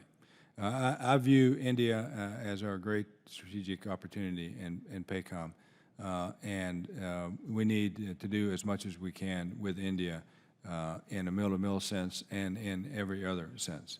We have a terrific ambassador there in Richard Verma, who is looking aggressively at ways to improve our relationships with India across the board, and I'm excited by that. With regard to the sale of F-16s to Pakistan, while I don't have a professional opinion on that sale itself, certainly it will affect some aspect of our relationship with India. I know that I'll be asked about it when I go to India, and I hope to be able to tell them that that sale is just one aspect of many military sales that we make across the world, and that we view our relationship with India very importantly. And I hope that we can work through this sale and their perception of it to continue to improve our relationship with India. Yeah, thank you. I think this is something that they'll definitely bringing up with you at that dialogue, in particular because of the recent attack at their Air Force base and the terrorist organization behind that being from Pakistan. What do you see here really as the next critical steps towards strengthening that U.S.-India partnership? So we are moving out aggressively in the technical field with a DTTI initiative that Undersecretary Kendall is pushing, and I think that's excellent. There are some what we call foundational agreements that have to be executed with partner nations in order to move, quote unquote, to the next level. And we were working with India on the signing of those foundational agreements. One of those is the LSA, Logistics Support Agreement, which allows us to do cross-servicing, acquisition cross-servicing, for example. Another one is called SISMOA, and it involves communication security so that we can be assured that India will protect our communications as we would protect theirs. And so these are foundation agreements that we enact with every country we work with. We have not gotten to the point of signing them with India, but I think we're close.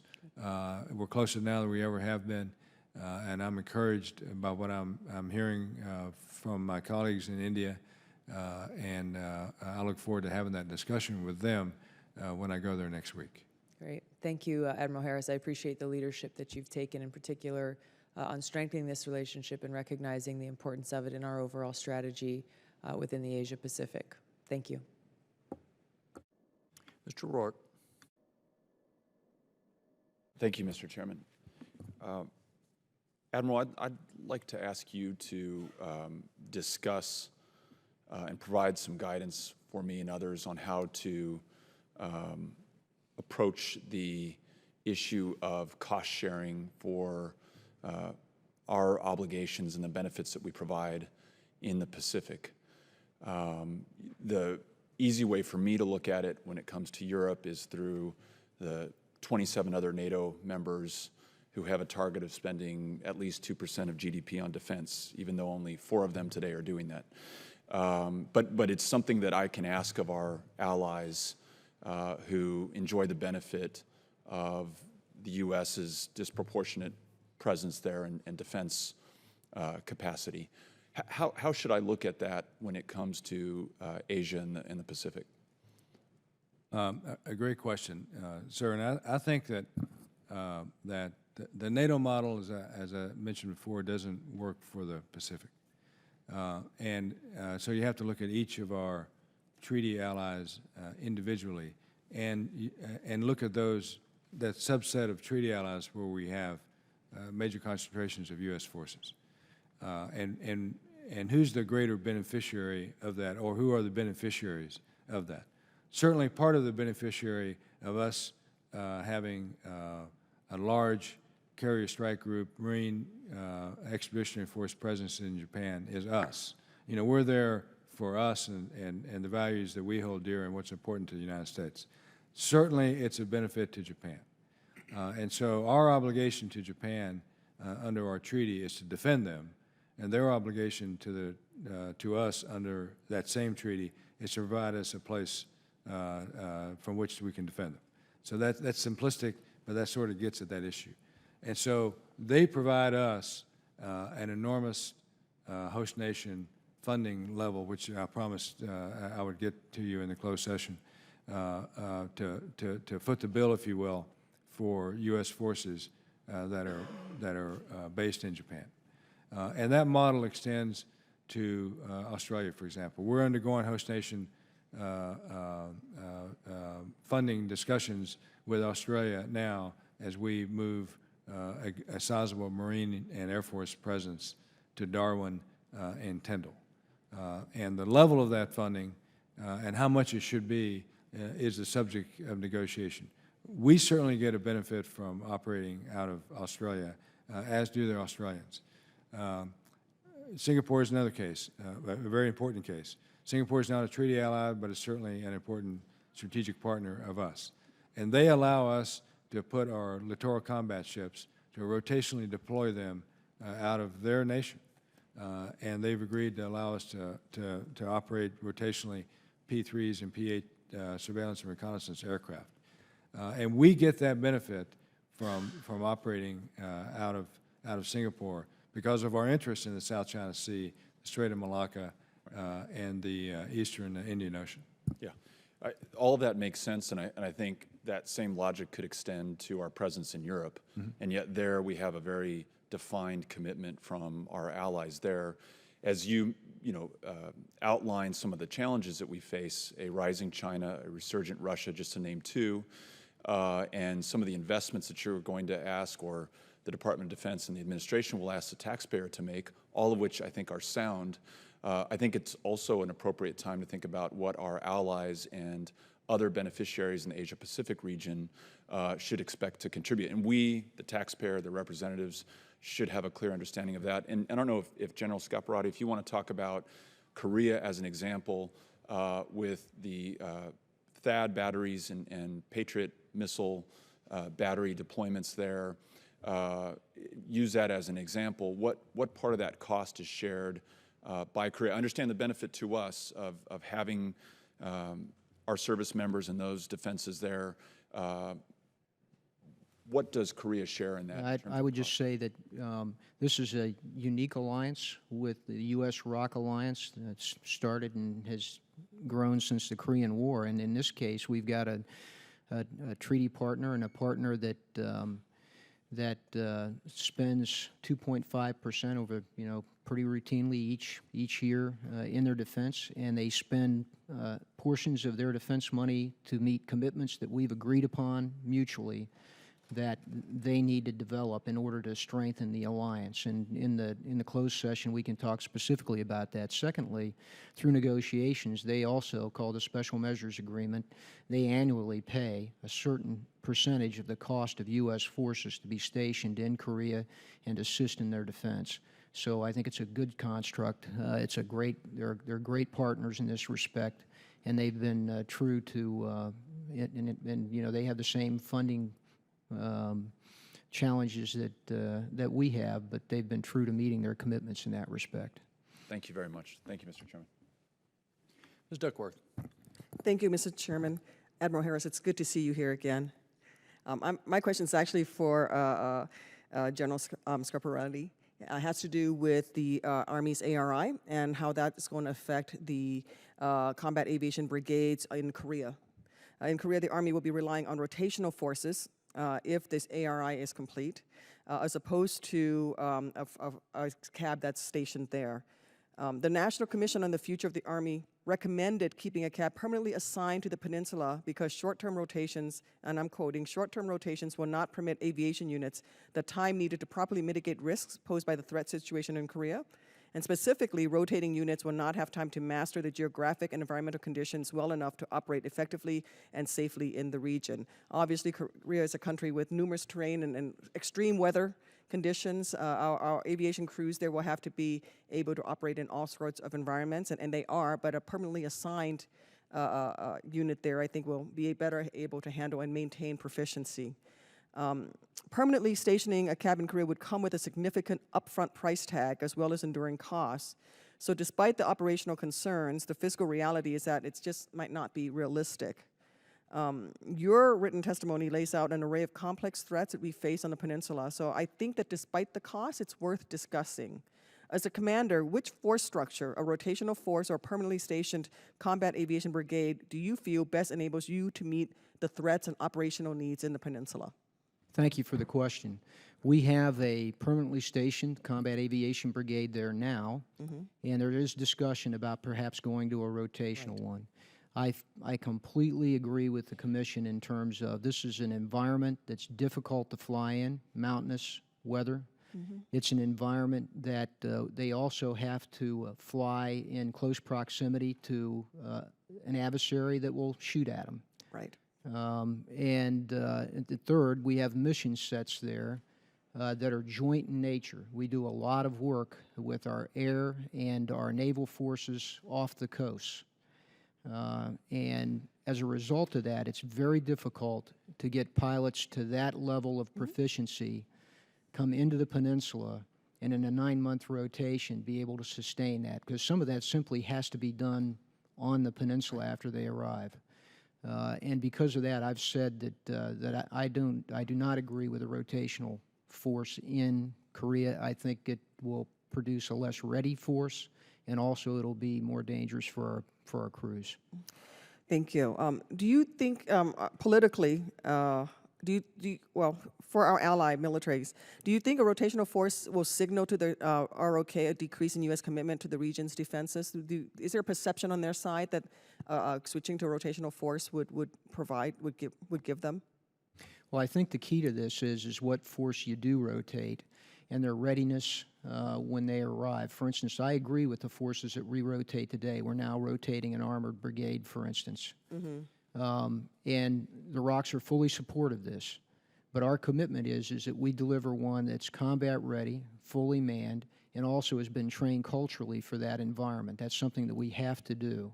And I think as long as I know for the Republic of Korea, as long as we meet that commitment, they will be supportive of using a rotational force.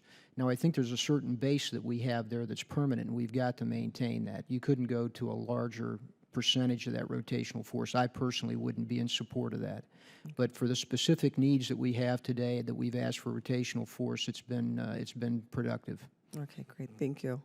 I want to transfer on to whether or not the Korean wartime operational control transfer is ever really going to happen. Are the ROK, we've pushed this off. Do you think they'll ever be ready? Are there conditions that need to be in place, metrics that we're looking for?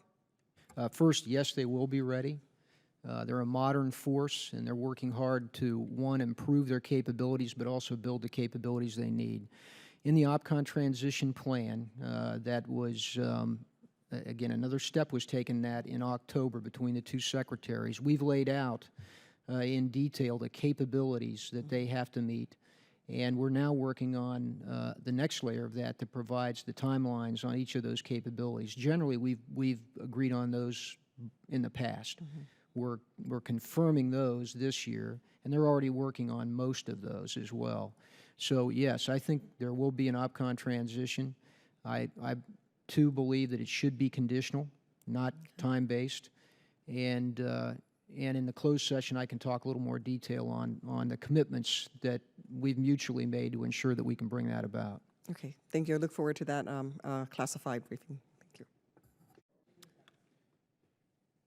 Admiral, Mr. Rourke made a passing reference to Russia. We see increasing Russia in Europe, in the Middle East. Are you seeing that in the behavior of their ships and planes and so forth? I am, Mr. Chairman. We're seeing in the Pacific, as I mentioned before, their new Dogaruki class SSBN. I remind folks that there are 3,000 miles of Russian coastline that's in my area of responsibility, including 6 major strategic bases from which they deploy their submarines, their ships, and their long-range bomber aircraft. We're seeing long-range bomber aircraft patrols increasing in East Asia. They circumvented Japan just recently, and their ship task forces are operating in the region as well. We often don't think of Russia in your theater, but as you just described, they have a big presence there. Yes, sir. I think of them often. I appreciate the fact that you do. I recently had someone say that they were meeting with a Chinese official who said explicitly, "You are the past, we are the future." I think many of us had not expected the degree of aggression, provocation, just within the past few years that we see from China. Do you believe that is their attitude, and do you have a reason why we are seeing it seemingly sped up, certainly in their activities in the South China Sea? Mr. Chairman, I do believe that that's their attitude. As I testified yesterday, I think they have a goal of certainly regional hegemony, and they would like to see the United States out of what they consider their affairs.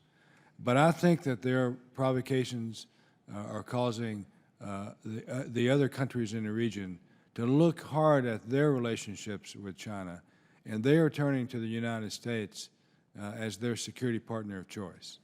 And you have to ask yourself why these countries who were formerly leaders in the non-aligned movement, for example, are turning away from China and turning toward the United States, not only giving us access to their bases for our ability to operate, but increasingly in terms of trade and military interoperability. So I think that the statement that from China that quote, we are the future and you're the past, unquote, I think that's another indication of the tone deafness of the spokesman who made that comment. Fair point. The key for us then is to be a reliable, credible partner for these nations who are turning to us, and that gets back to the responsibilities of this committee in part. Thank you both for being here and testifying. I think if it's okay with y'all's schedule, what I'd like to do is just within about 5 minutes or so reconvene upstairs in our SCIF 2337 and continue on a classified or have a classified discussion. But for now, this hearing stands adjourned. Thank you.